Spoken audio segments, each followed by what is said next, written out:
Halo semuanya, perkenalkan saya Julia Nanda Pratama, mahasiswa program studi Sistem Informasi. Pada video kali ini, saya akan mempresentasikan tugas UAS metodologi penelitian mengenai review artikel jurnal ilmiah bidang sistem informasi yang berfokus pada AI dan bisnis performance. Artikel yang saya review diterbitkan oleh Jurnal IJCCS Volume 19 Januari 2025 yang telah terakreditasi Sinta 1 dengan judul Exploring the Relationship Between Artificial Intelligence and Business Performance, karya Ninda Lutfiani beserta tim. Kita masuk ke ringkasan artikel. Latar belakang penelitian ini didasari oleh integrasi AI dalam bisnis yang berkembang pesat demi efisiensi, pengurangan biaya, dan akurasi keputusan strategis. Namun, pengaruh nyata adopsi AI terhadap performa bisnis masih memerlukan pembuktian empiris yang lebih mendalam. Oleh karena itu, rumusan masalahnya adalah bagaimana pengaruh adopsi AI terhadap indikator kinerja bisnis seperti produktivitas, efisiensi, pendapatan, dan kepuasan pelanggan, serta tantangan apa yang muncul dari implementasinya. Berikutnya adalah metodologi. Desain penelitian ini menggunakan pendekatan kuantitatif dengan 3 pilar utama. Pertama, subjek dan objeknya melibatkan 220 responden manajerial dari organisasi bisnis komersial pengguna AI. Kedua, pengumpulan data dilakukan melalui kuesioner online berskala Likert dengan teknik pervasive sampling. Dan ketiga, analisis data dijalankan menggunakan metode PLS-SM dengan software SmartPulse untuk menguji validitas, reliabilitas, hingga prosedur bootstrapping. Sekarang kita lihat hasil utamanya. Dari pengujian statistik, semua jalur hubungan bernilai positif dan signifikan dengan nilai p-value 0,000. Secara rinci, AI memberikan pengaruh terkuat pada aspek pendapatan dengan nilai koefisien 0,843 dan tes statistik 25,999. Diikuti oleh aspek efisiensi sebesar 0,832,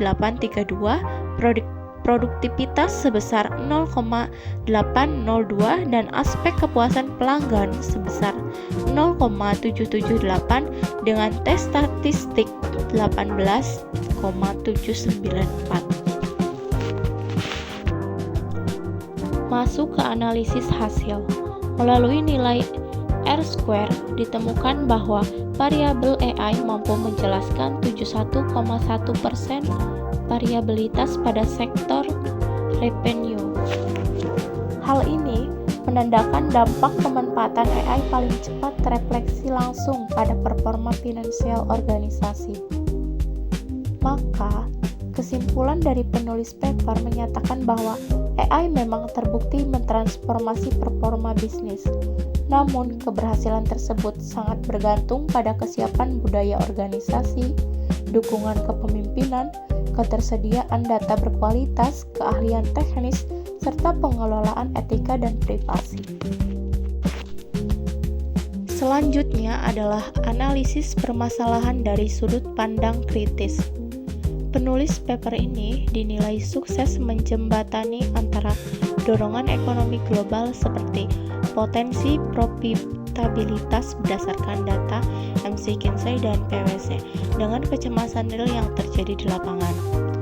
Tantangan nyata tersebut meliputi 3 hal utama: adanya job displacement atau pergeseran lapangan kerja, skill gap atau kesenjangan keahlian karyawan, hingga resiko bias algoritma pada sistem AI yang digunakan.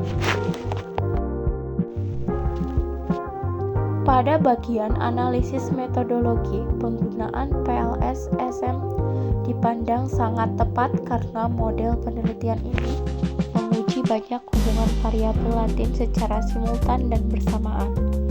Seluruh rangkaian pengujian dilakukan secara ketat dan transparan, mulai dari pengujian Convergent Validity dengan AFI di atas 0,5, internal konsistensi dengan parameter Cron-Based Alpha dengan CR di atas 0,7, hingga uji discriminant validity menggunakan kriteria Fornell-Lerkel dengan HTMT rasio di bawah 0,90.